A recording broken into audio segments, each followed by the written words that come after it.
Hi dears. കുറച്ച് ദിവസം വൈകിയെങ്കിലും ഞങ്ങളും തുടരും സിനിമ കണ്ടുട്ടോ.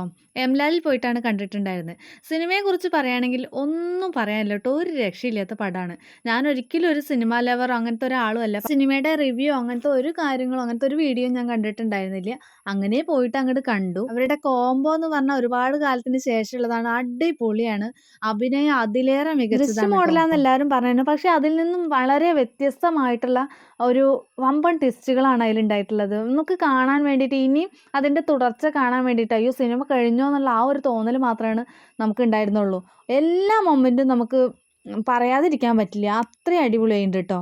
ഓരോ സീനുകളും നമുക്ക് ഒരു രോമാഞ്ചം വരിക എന്ന് പറയില്ലേ, അങ്ങനെ തന്നെയാണ്. അഭിനയം അടിപൊളിയാണ്.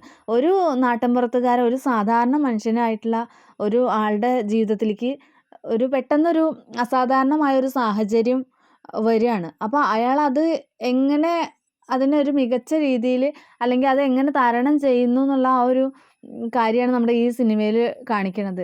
അതൊക്കെ ഭയങ്കരമായിട്ട് നമ്മുടെ ഉള്ളിലേക്ക് ഇൻവോൾവ് ചെയ്ത് കഴിഞ്ഞാൽ ഭയങ്കര ഫീലാണ്.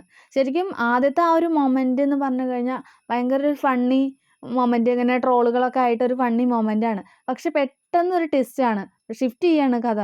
നമ്മുടെ മനസ്സിലേക്ക് വേറൊരു ലോകത്തേക്ക് അങ്ങോട്ട് മാറ്റുക ചെയ്യണത്. അതൊക്കെ കണ്ടുകൊണ്ടിരിക്കുമ്പോൾ നമുക്ക് ശരിക്കും ഇങ്ങനെ അടുത്ത ഭാഗം അങ്ങനത്തെ ആ ഒരു ഫീല് വരിക ശരിക്കും ചെയ്യണത്. അപ്പോൾ ഇനി സിനിമ കാണാത്തവരുണ്ടെങ്കിൽ സിനിമ പോയി കാണുക. അടിപൊളി സിനിമയാണ്. Bye bye.